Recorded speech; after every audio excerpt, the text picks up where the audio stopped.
আজই ডাউনলোড করুন আর এনজয় করুন আপনার পছন্দের শো। জোর করে তোর ওপর কিচ্ছু চাপিয়ে দেব না রে, তুই যা বলবি তাই হবে, তাই হবে রে। এই তো শাড়ি খাচ্ছে। ও সকাল থেকে কিছু খায়নি তো, তাই মনে হয় এরকম করছে। খিদে পেয়েছে। শুনলি ছোট, ও সকাল থেকে কিছু খায়নি বলছে, জানিয়ে যা। আমি কি নিয়ে করব? যা, ওকে খাওয়াবি। দিদি আমি কি করে খাওয়াবো? তোর এটাই তো তোর করার কথা। হ্যাঁ ঠিক আছে, আমি যাচ্ছি। কোথায় যাব? কোথায়? ওরে বাবা রে বাবা,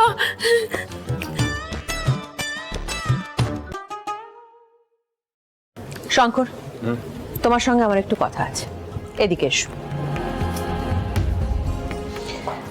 দীপালি,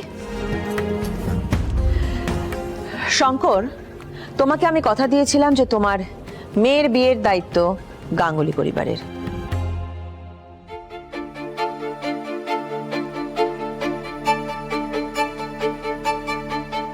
সে কথা আমি রেখেছি।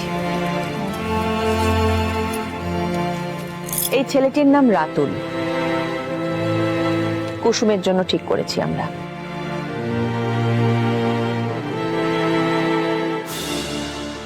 মা রাতুলকে কুসুমের জন্য পছন্দ করেছে?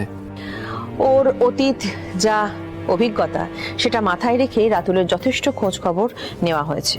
ওর সমস্ত ডিটেইলস এই ফাইলে রয়েছে। ছেলেটির বাবা মা নেই, অনাথ আশ্রমে থেকে মানুষ, কিন্তু তা সত্ত্বেও পড়াশোনা করে নিজের পায়ে দাঁড়িয়েছে এবং সব থেকে বড় কথা চাকরি করে আমাদের অফিসে। হ্যাঁ কাকা, ছেলেটা সত্যিই ভালো এবং ভীষণ হাম্বল।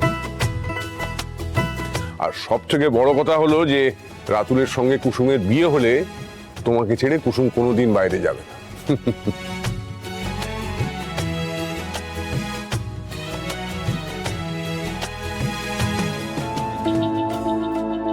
কুসুমের বিষয়টা পছন্দ হয়নি মনে হচ্ছে। কোনো তাড়া নেই শঙ্কর, বাড়ি যাও, ভালো করে সব পেপারস ছবি সব দেখো, আলোচনা করো মেয়ের সঙ্গে, তারপরে জানিও। কারণ তোমাদের সিদ্ধান্তটাই তো শেষ কথা, আমরা ভাবলেই তো হবে না, কেমন? আচ্ছা কথা মা, আমি ওর সঙ্গে কথা বলবো। দেবী মা আমার জন্য পাত্র দেখেছে, কিন্তু আমি যে এখন বিয়ে করতে চাই না। কি করব আমি?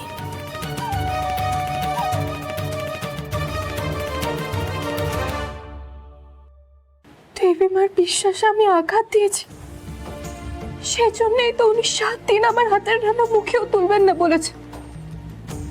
এবার আমি ওনার লজ্জায় কি করে করবো?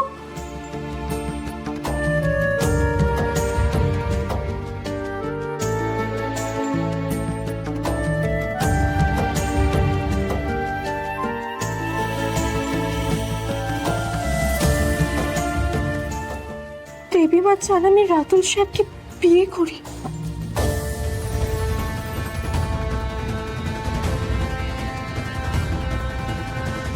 আজ বাদে কাল আমাদের বিয়ে তো হবে। বাবু আমার ভালো লাগছে না, তখন আমাকে ছেড়ে দিন।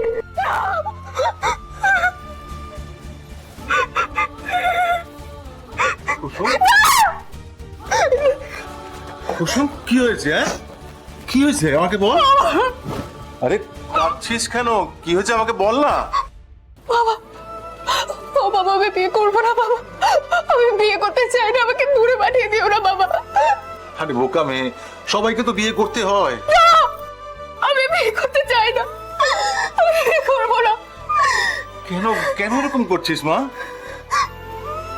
বাবা আগের কথাটা বলে আমাকে আমাকে প্রত্যেকদিন করে করে খায় বাবা। আমি বিয়ে করবো না, আমি সারা জীবন তোমার আর দেবী মায়ের সেবা করতে চাই বাবা। আমাকে অন্য কারোর হাতে তুলে দিও না বাবা, দয়া করে আমাকে অন্য কারোর হাতে তুলে দিও না। বেশ, আমি কোনো কিছুতেই তোকে আর জোর করবো না রে মা। কিন্তু আমি দেবী মার আদেশ অমান্য করলে যে উনি আমার উপরে অভিমান করবে। আর সে আমি কর্তামাকে বুঝিয়ে বলবো, দেখিস কর্তামা ঠিক বুঝবেন। হ্যাঁ রে মা, কুসুম, কুসুম, আমি কোনোদিন জোর করে তোর ওপর কিচ্ছু চাপিয়ে দেব না রে। তুই যা বলবি তাই হবে, তাই হবে রে। আমার ছাদ ঢেকে দিয়ে এক সুরে বিসর্জন এখন গাইছে সবাই। সময় শুধু আর শহরে নয়, কাগজ কলমেও করছে লড়াই।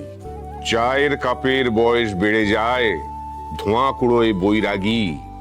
এক পেটে তার খাবার, কাঁধে অন্য পেটে মহামারী। সবাই পড়ছে, সবাই ভাঙছে, সবাই কাঁদছে নিজের মতো। শূন্য এ ফাঁকা রাস্তায় একটা বিকেল তো নামতে পারত। সব আমি দেখছি। হ্যাঁ, দাঁড়াও, বাকিটা তোমাকে পরে শোনাচ্ছি।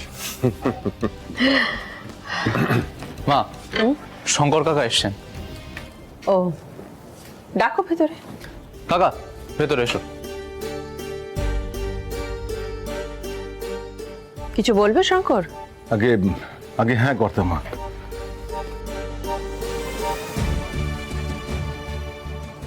এ কি, তুমি রাতুলের ছবি কাগজপত্র সমেত এই ফাইলটা ফেরত দিলে কেন? কর্তামা, আপনি আমায় ক্ষমা করবেন। আপনি আমাদের জন্য অনেক কিছু করেছেন, কিন্তু আপনার এই প্রস্তাব আমি গ্রহণ করতে পারছি না। কিন্তু কেন? কেন মানে, কুসুম কুসুম এই বিয়েটার জন্য মন থেকে প্রস্তুত নয়। তা তুমি কি ওকে বলেছো যে ইন্দ্রাণী নিজে রাতুলকে পছন্দ করেছে? হ্যাঁ, তারপরেও না বলেছে? আসলে অজয়ের ঘটনাটা এখনো কুসুমের মনে খুব বাজেভাবে গেঁথে আছে, ও ভুলতে পারছে না। তা আমি এই বিয়ের কথা বলাতে ও হাউমাউ করে কেঁদে উঠল। আসলে আসলে কুসুম এখনো ওই ট্রমা থেকে বেরোতে পারেনি কাকা।